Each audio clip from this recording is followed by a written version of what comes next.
USAA knows dynamic duos can save the day, like superheroes and sidekicks or auto and home insurance. With USAA, you can bundle your auto and home and save up to 10%.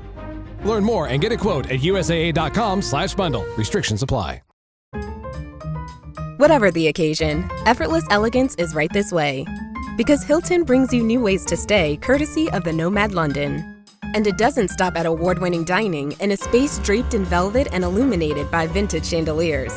No, this day goes beyond with unparalleled personalized service and attentive hospitality. Oh, and did we mention the Nomad London can be booked using your Hilton Honors points at Hilton.com? Hilton, for this day. This episode is brought to you by Indeed.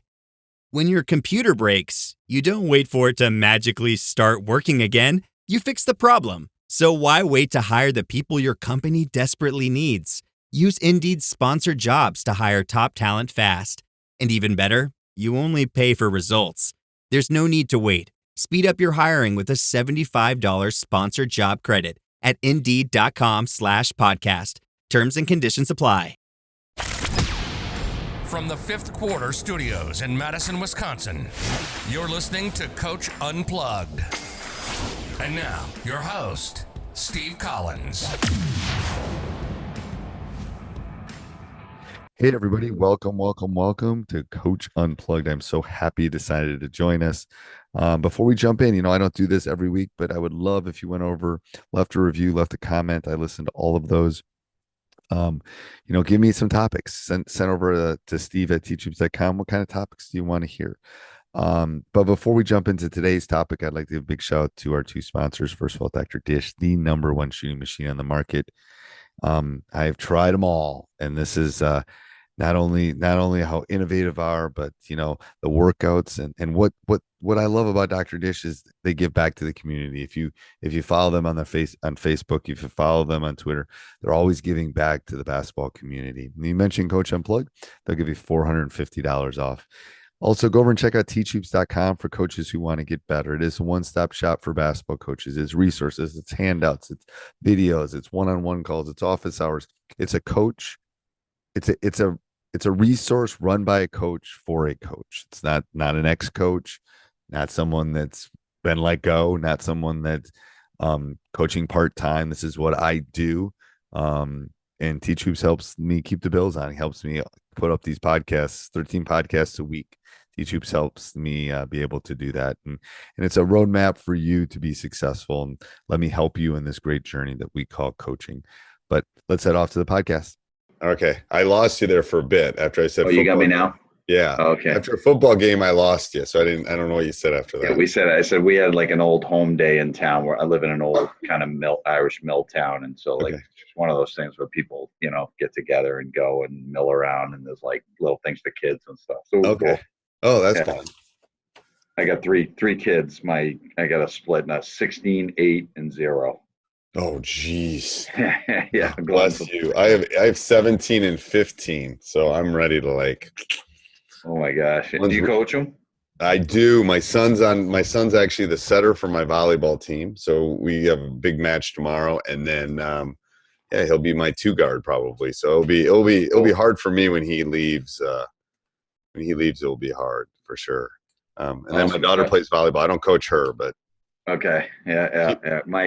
My oldest plays on varsity for the high school. She was a freshman, but the program's a little bit down. And I started them in 4th grade. So this is the first group of kids that actually had some success. So they made the state tournament last year for the first time. Oh, that's awesome. I'm the JV coach now. Last year, the position finally opened up. So I'm the JV girls coach, and I kind of run the rec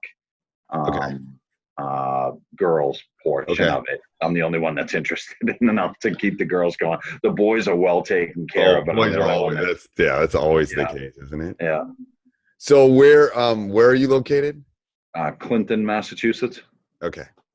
How about you? You got a little bit of a Boston. You got a little bit of a Boston thing. Yeah, just outside. I was born closer to Boston, so I'm pretty thick compared to most of the people out here. I spent a lot of time out east because my brother has a place, and we both went to school out there. And so I love. It's one of my favorite accents. Actually, it's not like the Midwest one with the Yeah, I hate winter, but I still can't get myself to get out of here. I know. I I know. love Me it. either. I know. All right, so go ahead, shoot away. So the way these work too, because it's your first time. So one-on-one calls I do every other week. So if you have questions, you can always hook up. And then the other week I do like office hours where a bunch of us get together and then we kind of brainstorm. Yeah, cool. Okay. I've followed you for a bit, so I Okay. just signed up. I was looking to sign up for a while. I just wanted to make sure I had the time to put into it a little. Right. And Yeah. so I have my whole thing that I do now. It's based on fundamentals, Okay. of course, and then the thing I'm trying to get most out of it is I want to have I like the kind of read and react type offense. I dabbled a little in the 5-out this year. I do like a 4-class UCLA type set. And then I want the kids to kind of play. And so I run drills like, and have rules, dribble handoff on the side or dribble at backdoor, pass, cut, things like that. And one of the things I'm definitely trying to get out of this is just to have better practices that lead to that. You know what I mean? So, and I have like a whole list of things, and I need to be better at planning my practices, things like that. That's the hard part. That is the hard part. Yeah. Yeah. And the only other thing I'm trying to do too is I'm going to be running clinics every Tuesday from now till Thanksgiving, and just it's going to be all fundamentals and then a little bit of competition. Once we get through a fundamental, try to compete and within that fundamental. And so just trying to just maybe any ideas around that. Yep. So, okay. So let's talk about the clinic thing first, because that's the second thing you talked about. So what age group is that going to be? I'm going to open it up to 4th grade all the way through 12th. But if the high school kids show up, I'll probably just have them do a little something different. So it's really geared around, I'm trying to gear it towards like 3rd grade through 8th grade. Right. So you've basically got 3 groups there that are going to be widely different in abilities. Correct. So that's hard. Yeah. Because I know my coach is going to run a clinic next week, and we do 4th through 8th, and the difference between a 4th and an 8th grader is huge. And on the girls, it's even bigger. It's even bigger. It is. They can't reach a hoop in 4th grade. Well, the problem with girls is there's no street cred. Like no, a 4th grade boy on the playground, if you can hoop, you get some street cred. Girls don't get any street cred. That's the problem. It's like there's no social plus to that for them, and boys there is. So all right, so I would I would definitely try to. I definitely would cut it off.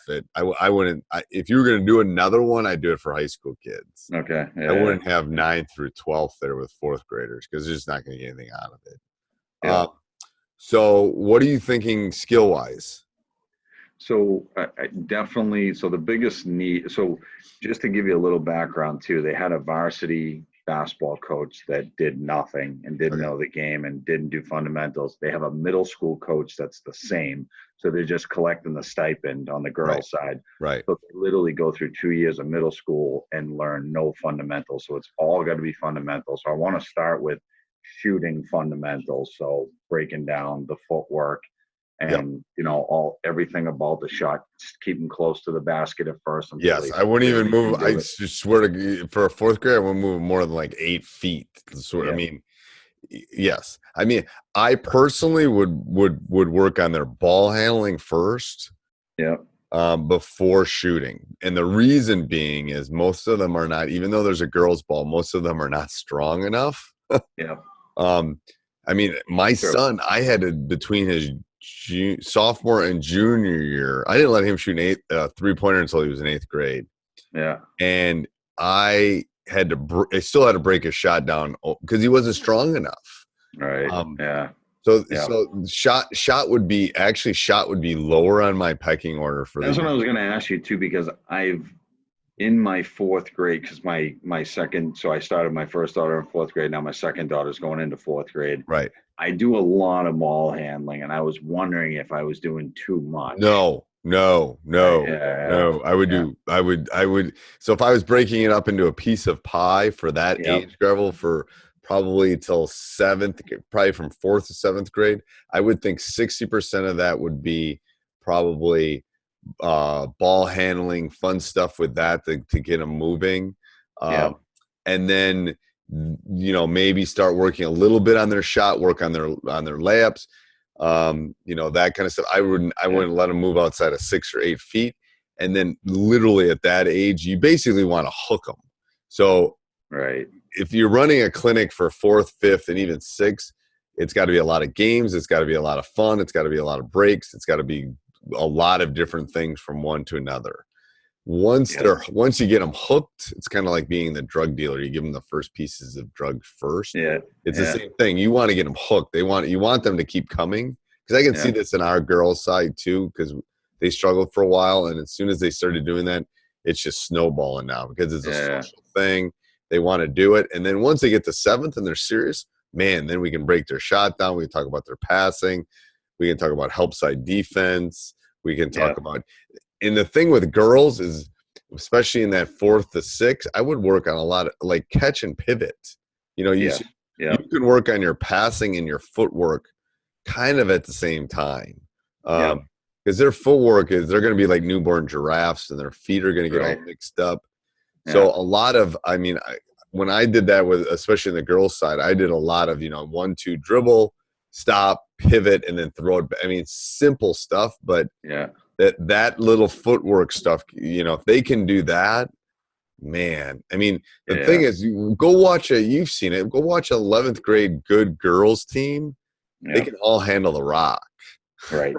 They can all pass. The defense is so good on the girls' side, and it's so hands-on that if you don't have ball handling, you are screwed. You are done. You are done. The thing is with shooting, I have found on the girls' side is they'll put the time in to become shooters later, but they won't. You can't get them to that point if they can't handle the ball because they can't play.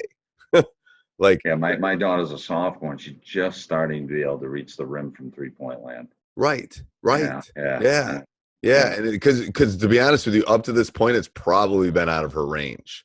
What do you feel about like 1-on-1, 2-on-2 type games at that age? At that age, I do a lot of like dribble. Seriously, I would keep it really simple. Okay. All right. Dribble tag, Pac-Man, anything, capture the flag, anything like that that's fun. And they're dribbling. And while they're dribbling. Tag, whatever. Okay. Well, dribble tag's great. And you're old enough to remember Pac-Man. We play Pac-Man all the time at camp. They love that. And they're dribbling. They don't know they're actually, and they're having fun. And you give them like sucker or something when they're done. They win. But so I would spend a lot. I would spend a lot. The thing is, once they get to 7th, now you can start working on here's how we want to defend. Here's how we want to play defense. Here's how we want to do this. Here's how we want to pass the ball. Everybody's a guard until they're about 7th grade. Right. Yeah. Don't work about post moves. So, but the thing is, you can do fun little competitions where you play 2-on-2, or maybe you play horse, or you do those kind of things with them. I love knockout. Knockout's one of the ones. Knockout. Anything like that. The thing is, you can play it at the beginning, and then you can go do some of your skill work. I love the one where I get them all out there, and I'm especially in the 4th or 3rd grades, and I'm just holding up fingers so they got to look at me. I'm just keeping their heads up. When they get better, I don't know if you've gotten to 2-ball stuff. I would do a lot of 2-ball stuff. It's funny. I love it because I'm with you 100%. Like even the 3rd and 4th graders, of course, they can't do anything at first, but it's like they're like sponges. All of a sudden, a couple weeks in, and it's the math. It's the math teacher. You're using 2 hands at once. It's perfect, and I want them moving when they do it. So we'll play knockout with 2 balls too. They have to drive or pack, it's all that kind of stuff is really good with 2 balls. But no, I think, lot of ball handling, of ball handling. Okay, good. Yeah. And I like the fun, sometimes I can be a little too serious. The problem is, and this is not meant to be sexist at all, but if you have a 5th grade guy, they want to play. They want to go at it. And the girls want to they're very competitive, don't get me wrong, but they also want to have fun. And there's no, like I said, there's no street cred. So you got to make it so they want to keep playing. Then the competitive, like our girls are our varsity girls in our school are just as competitive, if not more than my guys. It's crazy. Right. But they're basketball players. Like they're serious. They're like legit basketball players. Yeah. So then you got to start thinking of, if you want to run the read and react, you know, what kind of sets or things do you want to do with that? Like, do you want to start working on cutting? Do you want to work on screening? Do you want to work on, you know, flare cuts? So that's where if you get into the middle school and the girls start getting serious, that's where you can start breaking those things down in the clinics. I find the toughest thing to get them to do is the off the ball screens. Cutting is tough, but they do get that eventually. No, I'm telling you right now, you run read and react in 5 days, they get cutting because it's easy. It's like shooting a three. It's easy to do. Setting a screen is hard. Like, and then the problem is the concept of it, they don't even understand. You have to, Yep. So what's fun is if you can find, and again, this takes time, is if you can grab some YouTube clips and either show them to them or send them to them, that, you know, even bring an iPad in and say, hey, let's look at this, and go find some WNBA stuff. And if they can see it, you know, the girls I've coached have tended to be more visual with that. Like, ooh, that's cool. I like that. That's like how they set it up. Anyway. Yeah. So if you know, whatever, if you can get into a gym where that has a TV or a classroom or something that you can actually show them like 5 minutes of clips, this is how you set a screen up. Like, that's my problem with my guys, is they leave they're too fast. Like, well, it's almost like a drill they're doing, you know, like in a way where it's not. Right. And I tell them you got to hide and seek. Yeah, I said, and you got to pause. I make them count out loud, literally in practice. Yeah. Like, you got to count 1, 2 before you go off the screen, because they just want to go. Like, slow down. You got to set the screen up. So I'd spend a lot of time on that with the read and react. I mean, you could start teaching the 5 spots in 6th grade, 5th grade. Like, here's the spots you should be, because then you can add wrinkles of dribble drive. You can add wrinkles of, you know, a flex screen or a UCLA cut or something like that. So all those things you can sprinkle in if they're in the right spots. And do you find my biggest problem I had with the 5 out, and I think with any offense, is if you're not doing anything, they're kind of just standing still. You can never, like, I tell them, it's like it's quicksand. If you stop moving, you're going to sink and you're going to die. Is it almost like count to 2 and do something at that point? Either go screen for somebody or cut or move. And what I do is, like, this is good, because especially with the younger kids, I'll say, okay, what can you do right now? Like, you just passed the ball. What can you do? And I make them say, and then they all listen to the kid. I said, what can you do? Well, I can cut. Yep. What else can you do? Well, I could screen. Yep. What else could you do? You could ball screen. Yep. What else could I do? Oh, I could fake screen and slip. Yep. What else? I mean, I want them to process it, because you're trying to get them to learn. And then, to be honest with you, I think the game is a 3-on-3, 2-on-2 game. So when they get to the middle school, we don't play. When I'm practicing with them and stuff, I don't have them do a lot of 5-on-5. I'm doing a lot of it, because kids, you can't hide when you're playing 3-on-3. Yeah. I read you wrote that somewhere else. I read that. I like that. Yeah, it's true. Good. It's so true. Like, I can play with Michael Jordan, Michael Jordan, not now, but you know what I'm talking about. Giannis. I can play with Giannis, who's going to be a pretty good player, who I think is the best player in the world. I can play with him and 4 other NBA guys. I can hide a little bit, you know. Yeah. He's good. And what about the people that, like, so, you know, in the 5 out, if you're up top, you pass and you cut, and everybody kind of moves up. Yep. But you can still cut. You can still cut here. Let me show you real quick before we gotta go here. So if I'm on, let me see. So see if I can do this real quick. Can you see that? Yes. Yep. Okay. So you're saying, so 1, 2, and I don't have my pad out here, so excuse my numbers. So okay, so the ball, so you're saying like 3 passes to passes there. That should actually be dots, but whatever. So they're probably going to cut, okay, or screen away. So you're asking what cut. That's cut. I like that. Yeah. Yep. What they need to do is they should be moving. So as soon as the ball goes here, yes, you're going to have to fill the spot, but you can go here and fill the spot, or you could go here and screen, and this person can come all the way up and do it. This one could cut to the basket and replace. So what I say is you should never stay in. I like your statement is you should never stay in your spot for more than 2 or 3 seconds. Yeah. Because you can always go help someone else to come to that spot, or you can leave and come back. So, if they're both cutting at the same time, they might run into each other. That's great. Maybe this one's going to set a screen here, and then they're going to come up. It's like, so that's the problem is you're right. And I have found that often with my guys is they'll stand, they'll watch.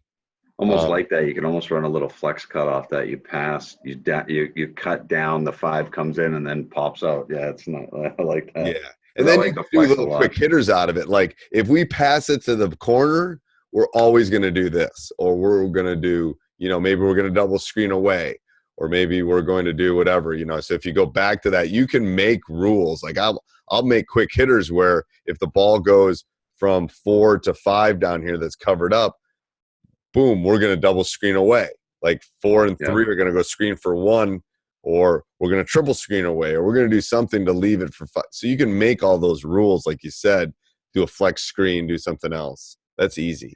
At the high school level, let's just say JV for now, but with my quick hitters, I tried to make them purely as quick hitting as possible, like 1-2 moves. 1-2 done. 1-2 done. How many? They should all do something different. Okay, yeah. So it's going to be good because I'm going to a clinic in North Carolina. I'm speaking at a clinic in North Carolina, and that's what I'm doing is quick hitters. Really? I haven't gotten to that one yet. I'm going to one next weekend actually in Atlanta, so I'm working on something else for that one. But this one I'm working, so I'm going to my theory with quick hitters is your quick hitter should only do one specific thing or several things for several people, but they shouldn't overlap. The problem is people have quick hitters that give a high-low or give a flare screen. Well, you only need one to do that. Just run it really well. Yeah, right. You know what I mean? So don't overdo. Like, what are you trying to get from the quick hitter, and why are you running it? Like, are you trying to get your best shooter a 3? Are you trying to get a high-low? Are you trying to do that? Because the problem is they're like candy. Like, find them, and it's like, ooh, this one looks good, and this one. But these two do the same thing, and they're not. At least my guys aren't smart enough to learn all those. So I got to keep it relatively simple. Good. And I know you got to run. And now the zone, like we see a ton of zone. Yep. So I run the pen, which is the X in the middle. Yep. 3 out, and they replace a little and cut. Yep. But I find it gets a little stale. I try to add sprinkles to it. So I'm going to give you my 1-minute version. Yeah. You can overload a side, which is really good. You can also screen the zone, which is really good. You can also run read and react, which is what we have moved toward, because zones don't like all the movement that read and react gives. I swear to God. Is that kind of like a 5-out, a read and react in a way? But we make some special rules for when you stop in the paint, how you overload the side. So we can talk about that again. But yeah, that's good. I'm going to give you the best advice to beat a zone is get your kids shooting a lot. Yeah, right. Oh my God. I mean, you got to see what I get though. I mean, this year I had 4 girls that were 8th graders. They weren't even in high school yet. And then I had one good freshman. I had another freshman who had only played for a couple of years. And then I had 4 girls that had never played before and didn't speak English. Yeah. They can't, I know that. I mean, that's the reason is and I've noticed this a lot at the young age. And even the girls' ages until they get into late middle school, is you see all these zones because the coaches are trying to win. Like they're just because kids can't shoot. It's like it should be outlawed. We play man 75% of the time, and then so we play man after every miss because we miss 75% of the time. My theory with that is like and I would tell if they have an open shot, take it. Because it's a law of large numbers. Just shoot it at the basket. At least you got a shot. But so every other week. So next week I'm going to be flying back on Sunday, but I'm going to do an office hours late. So if you have other questions, every other week, I might just let you know what I've drawn up for the clinic, and you can take a look at it. What I've done over the last couple of weeks. I would love to do that. All right. Okay. All right. Talk to you soon, Thanks Coach. Yep. Bye. Hey, everybody. Hope you enjoyed that. If you want to hear more of these, go over and join teachhoops.com. 14-day free trial allows us to do this, and then subscribe, like, jump up and down, do whatever you got to do. Tell us what you want to hear in the future. Steve@teachhoops.com. All right, have a great day. This podcast is part of the Sports Social Podcast Network.